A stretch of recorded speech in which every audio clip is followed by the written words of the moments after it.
तो Maxwell's four relations के derivation के लिए हमने अभी तक क्या किया था, हमने 4 थर्मोडायनेमिक पोटेंशियल्स, ठीक है, ये डिफाइन किए थे। Internal energy U, enthalpy H, Helmholtz free energy F and Gibbs free energy G।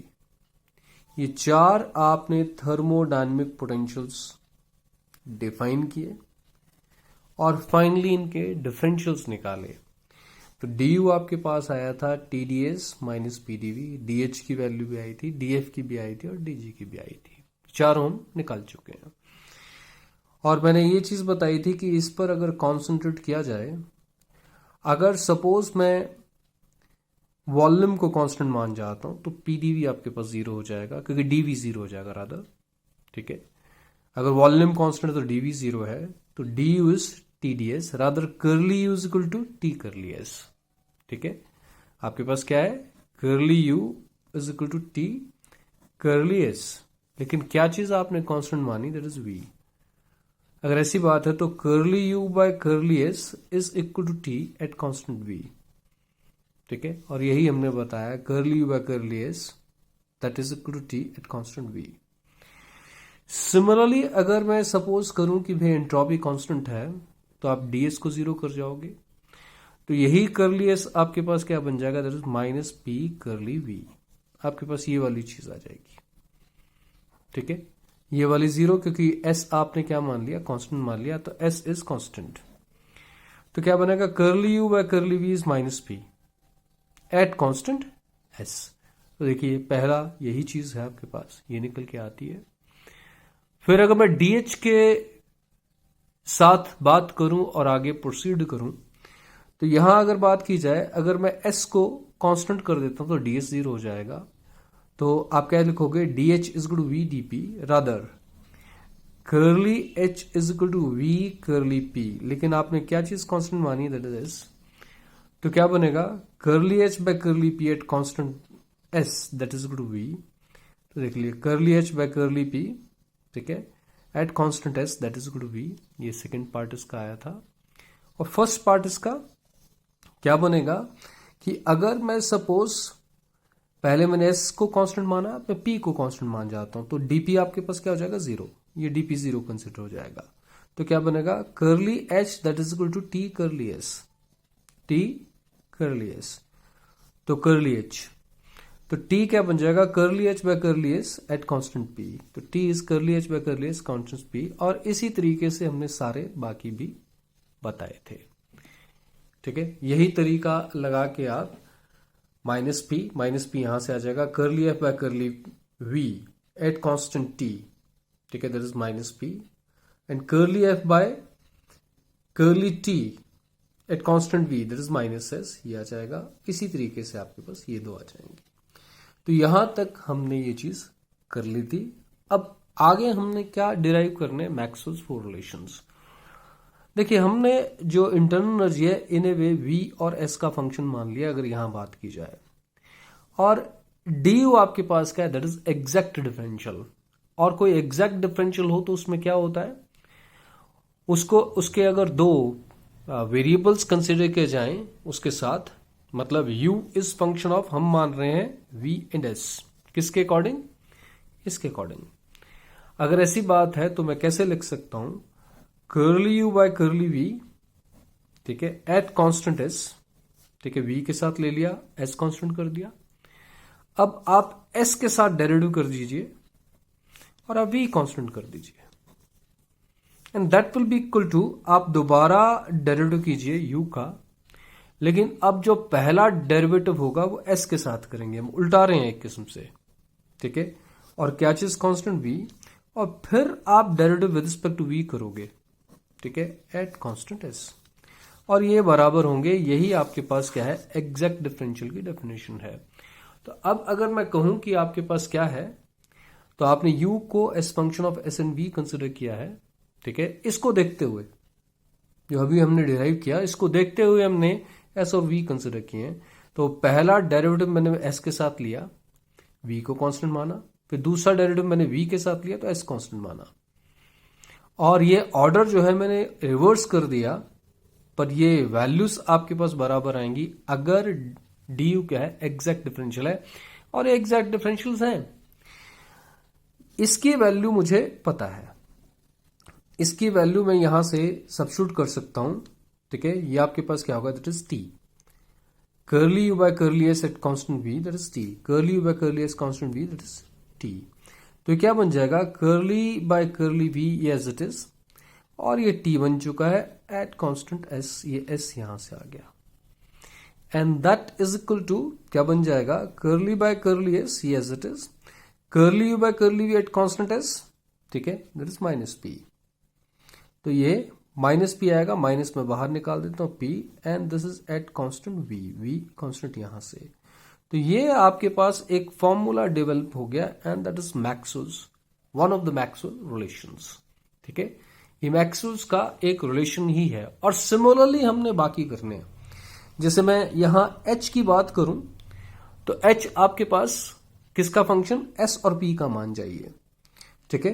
तो आप पहले s के साथ डेरिवेटिव कर रहे हो p कांस्टेंट, फिर p के साथ डेरिवेटिव कर रहे हो s कांस्टेंट, और इस ऑर्डर को आप रिवर्स कर जाइए। पहले आप p के साथ डेरिवेटिव कर लीजिए s कांस्टेंट, फिर s के साथ कर लीजिए p कांस्टेंट, लेकिन ये दोनों आपके पास क्या होंगे, सेम होंगे।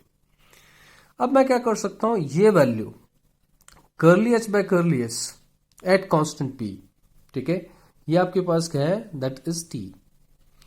तो आप क्या लिख सकते हो, curly T by curly P, ये curly by curly P as it is यहां आ गया, और इसकी वैल्यू क्या है, दैट इज टी, और S constant, that means it is this, and curly by curly X यहां से एस यहां से आ चुका है, and curly H by curly P at constant S, ठीक है, curly H by curly P at constant S, वो क्या है, वी। तो ये आपके पास वी आ गया, और क्या चीज कांस्टेंट, दैट इज पी। तो ये आपके पास एक और इक्वेशन डेवलप होगी, and this is another Maxwell's result, Maxwell relation. तो एक रिजल्ट आपके पास है, एक रिजल्ट आपके पास ये है। सिमिलरली अब मैं यहां बात करता हूं इनको देखते हुए, ठीक है, इसके साथ हम रिजल्ट डिराइव करने की कोशिश करते हैं। यहां हम क्या करेंगे, f को फंक्शन v और t का मान जाएंगे। अगर मैं f को फंक्शन v और t का मानता हूं तो मैं curly f by curly v at constant t ऐसा कर जाता हूं, और फिर रिस्पेक्ट टू t कर देता हूं, और v को कांस्टेंट कर देता हूं, ठीक है।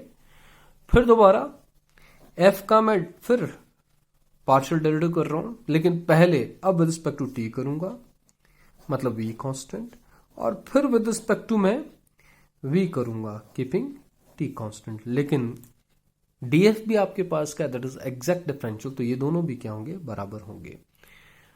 लेकिन मुझे पता है curly f by curly v at constant t, ठीक है, दैट इज माइनस पी। तो मैं इसको क्या रख दूंगा, माइनस पी, और ये आपके पास किसके बराबर है, ठीक है, दैट इज माइनस एस। तो इसको रख दूंगा मैं minus S, minus minus common होके कैंसिल भी हो जाएंगे, ठीक है, और आपके पास बचेगा curly by curly T P at constant V, and that is equal to curly by curly V S at constant T, minus minus cancel, और ये एक और रिजल्ट आपके पास डिराइव हो जाता है। अब आपके पास ये जो फोर्थ, ये जो बनाया था, इसके अकॉर्डिंग हम फोर्थ इक्वेशन डिराइव करेंगे, ठीक है। क्या है ये, G S function of P N T, ठीक है। तो जी को फंक्शन पी एन टी, तो विद रिस्पेक्ट टू आप पी कर लीजिए टी कांस्टेंट, फिर विद रिस्पेक्ट टू टी कर लीजिए आप P constant, and that should be equal to, अब आपने क्या करना है, आपने ये डेरिवेटिव्स रिवर्स करने हैं। तो विद रिस्पेक्ट टू पहले t कर लीजिए p कांस्टेंट, और फिर आप विद रिस्पेक्ट टू p कर लीजिए एंड t कांस्टेंट। और जहां तक सवाल इसका है, curly G by curly p at constant t, ठीक है, दैट इज v। तो ये आपके पास क्या बन गया, दैट इज v, और ये curly G by curly t at constant b is minus s। तो ये आपके पास क्या बन गया, इट्स माइनस s, ठीक है। तो ये दोनों वैल्यूज जब यहां सब्स्टिट्यूट होगी तो curly by curly T, curly by curly T of v at constant p, and that is equal to curly by curly p, ये कर्ली बाय कर्ली p, और ये क्या बन चुका है, माइनस एस, माइनस इन बाहर s, और क्या चीज कांस्टेंट, दैट इज t। तो ये आपके पास एक और इक्वेशन डेवलप हो गई। तो इस तरीके से आप चारों इक्वेशंस को डेवलप कर सकते हैं and all four they are thermodynamic relations. वही चीज ये हमने कल लास्ट टाइम हमने ये किया था, ठीक है। अब डी यू एग्जैक्ट डिफरेंशियल है तो नेक्स्ट पेज के ऊपर ये चीज यू, ठीक है, ये as function of S N B, और ये वैल्यूज हमें पहले से पता है, ठीक है। ये वैल्यू और ये वैल्यू हमें पहले से पता है, जस्ट सब्स्टिट्यूट करना है। ये टी और ये आपके पास पी, तो ये पहली इक्वेशन डेवलप हो जाती है। फिर एच के साथ बात आती है तो हम उसको फंक्शन मानते हैं एस और पी का, तो वही चीज, और ये वैल्यूज हमें पहले से पता है, ठीक है। उसकी वैल्यू सब्स्टिट्यूट होती हैं। एक आपके पास ये टी है और ये आपके पास वी है, सब्स्टिट्यूट करके आप सेकंड रिजल्ट पा जाते हैं, मैक्सवेल्स थर्मोडायनेमिक रिलेशन, ठीक है। और फिर आप एफ की बात करते हो तो एफ के अकॉर्डिंग भी रिजल्ट डेवलप होता है, और उसी तरीके से आप, ठीक है, जी के अकॉर्डिंग भी रिजल्ट डेवलप करते हैं, और 4 मैक्सवेल रिलेशन आप डिराइव कर जाते हैं। नेक्स्ट पेज के ऊपर आते हैं। नाउ हाउ टू रिमेंबर, क्योंकि इसके एप्लीकेशंस बहुत हैं, जो लास्ट के रिजल्ट्स हैं वो यूज होते हैं, बार बार डिराइव करना मुश्किल होता है, तो याद रखने का एक तरीका बता रखा है। वो क्या है? दैट इज, आपने याद रखना है TV special program, TV special program, ठीक है। हालांकि कोई टेलीविजन नहीं चला, लेकिन टीवी स्पेशल प्रोग्राम इस ऑर्डर में आप याद रखेंगे। 2 रिलेशंस आप टी से शुरू करेंगे और 2 रिलेशंस आप एस से शुरू करेंगे। जो क्लॉकवाइज सेंस है that is taken as positive, and anti clockwise sense that is taken as negative, दोनों में, ठीक है। Clockwise sense that is taken as positive and anti clockwise sense that is taken as negative. Sign को adjust करेंगे, क्योंकि 2 relation में positive sign है, 2 relation में नेगेटिव साइन है। अब किस तरीके से आप इसको कंसिडर करेंगे? सबसे पहले आप क्लॉकवाइज सेंस को देखिए, टी से शुरू करते हैं, ठीक है। एक एस से भी शुरू होगा बाद में, टी से शुरू करते हैं, टी वी एस पी, ठीक है। लिखना है इसको क्लॉकवाइज सेंस में, टी वी एस पी, इस तरीके से आपने लिखा, और इसमें साइन क्या है? पॉजिटिव। अब नेक्स्ट आपके पास टी से दोबारा शुरू हुए, टी पी एस वी, ठीक है। देखा इसको एंटी क्लॉकवाइज सेंस, लेकिन लिखना आपने क्लॉकवाइज सेंस, क्या? टी पी एस वी, लिखना आपने इसको ऐसे है, ठीक है। T P S we, T P S we, और यहां नेगेटिव साइन इंडिकेट कर देना है। बाकी मैं बताता हूं थोड़ी देर में कि इसको किस तरीके से आपने फिर रिलेट करना है। अब देखिए नेक्स्ट एस के साथ, एस के साथ पॉजिटिव लेके चलें तो एस पी टी वी, ठीक है। तो आपके पास एस पी टी वी, लिखना आपने इसको इसी सेंस में है, ठीक है, एस पी टी वी, और ये साइन पॉजिटिव। और लास्ट में आपके पास क्या है? एस वी टी पी, ठीक है, S V T P, S we T P, और ये लिखा आपने फिर वैसे ही, और ये साइन नेगेटिव। ये चारों आपने कंसिडर किए according to TV special program, ठीक है। तो 2 रिजल्ट आपने स्टार्ट किए एस से, टी से, और 2 एस से, ठीक है। एक बार फिर देख लीजिए, T V S P, T V S P, ठीक है, T P S we, T P S we, लिखा आपने इसको क्लॉकवाइज सेंस में, यहां देखा आपने इसको एंटी क्लॉकवाइज सेंस में, ठीक, करना आपने यही है। उसी तरीके से S P T V positive, ठीक है, और S V T P negative, ये चारों आपने अब इस तरीके से लिख लिए, और यहां से अब चारों रिजल्ट्स को बताना कोई मुश्किल काम नहीं है। कैसे? आपने क्या करना, curly T by curly P at constant S, मतलब ये 3 उठाए आपने, अगर देखा जाए तो मैं इन तीनों को उठा रहा हूं, ठीक है। क्या चीज कह रहा हूं मैं? Curly T by curly P at constant S, ये एस यहां कांस्टेंट लगा दिया, इक्वल्स टू, फिर ये 3 उठाने आपने, curly V by curly S at constant P, curly V by curly S at constant P और साइन पॉजिटिव, मतलब यही रिजल्ट है. This is one of the Maxwell's result. Second, इसमें टी वी एस, इसका मतलब है curly T by curly V at constant S and that is equal to P S V, curly P by curly S at constant V. लेकिन दोनों में से एक side आपको नेगेटिव लगाना पड़ेगा बिकॉज इट इज नेगेटिव. यहां नेगेटिव, चाहे यहां लगा लो चाहे यहां लगा लो. नेक्स्ट, अगर और ये सेकेंड मैक्सवेल रिजल्ट है, rather it's one of the Maxwell's relations. फिर नेक्स्ट पर आऊं तो देखिए एस वी टी, तो कैसे लिखेंगे, curly S by curly V at constant T and that is equal to curly P by curly T at constant V, curly P by curly T at constant V. और इस sign positive, और ये आपके पास क्या बन गया, Maxwell result बन गया. लास्ट में पी एस टी, मतलब curly S by curly P at constant T, ठीक है, और यहां से P T V, curly V by curly T at constant P, V T P. ठीक है, लेकिन इक्वेट करेंगे तो दोनों में से एक साइड आप नेगेटिव साइन लगा दीजिए क्योंकि ये नेगेटिव के साथ है. तो इस तरीके से आप ये चारों मैक्सवेल रिजल्ट्स क्या है याद रख सकते हो कि फाइनली ये है कैसे. आप इसको कोरिलेट करके देख भी लीजिए ये करेक्ट है कि नहीं, and they are correct. Maxwell's four relation इस तरीके से डिराइव होते हैं और इस तरीके से आप याद रखते हो. और ये चारों रिजल्ट फिर हम इस तरीके से याद करने की बात की गई है. नेक्स्ट मैं बात करता हूं कि कुछ एक नोट फॉर्म में चीजें हैं. क्या है, सबसे पहले molar specific heat at constant volume. ठीक है, तो CV that is curly Q by curly T at constant V, ये अगर देखा जाए क्या होता है स्पेसिफिक हीट.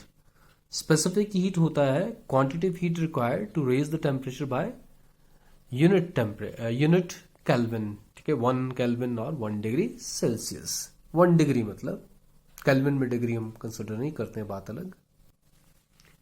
तो स्पेसिफिक हीट आप कैसे बताते हो, क्वांटिटी ऑफ हीट पर डिग्री राइज इन टेम्परेचर. ठीक है, और अगर वॉल्यूम कांस्टेंट तो V कांस्टेंट कर लो, प्रेशर कांस्टेंट V कांस्टेंट कर दो. और मोलर की बात है तो आप 1 मोल की बात कर रहे हैं तो आपने V कांस्टेंट रखा है तो इसको CV लिखेंगे. और अगर आपने प्रेशर कांस्टेंट रखा है तो यही चीज curly Q by curly T that means quantity of heat required per degree rise in temperature. ठीक है, एट कांस्टेंट प्रेशर. और ये मोल की बात हो रही है तो मोलर हुआ. फिर हमें एक चीज पता है क्या कि एंट्रोपी चेंज जो है वो हीट के एक्सचेंज के साथ रिलेटेड है.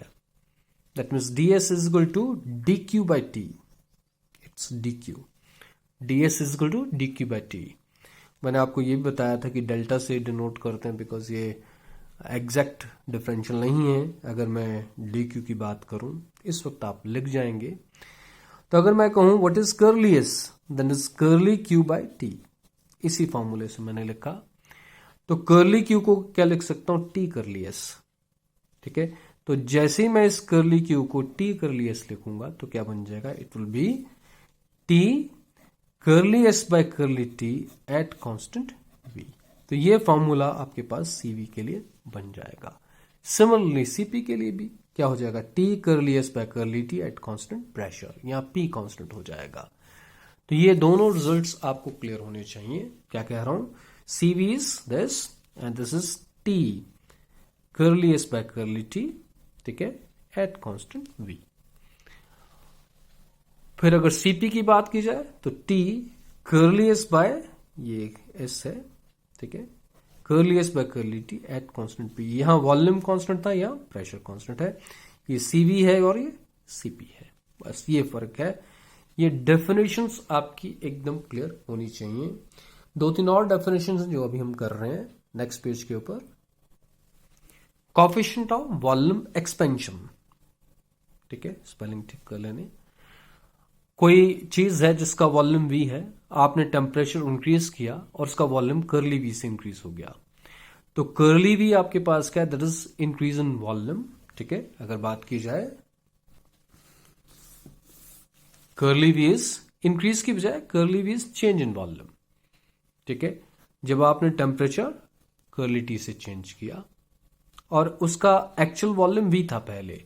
जब वॉल्यूम वी था और आपने टेम्परेचर कर्ली टी इंक्रीज किया तो उसमें curly with this change in volume, pressure constant रखा आपने, तो this pressure is constant and this is alpha. क्या है? Change in volume per degree rise in temperature per unit original volume. Original volume इसका V है और curly V is the change in volume.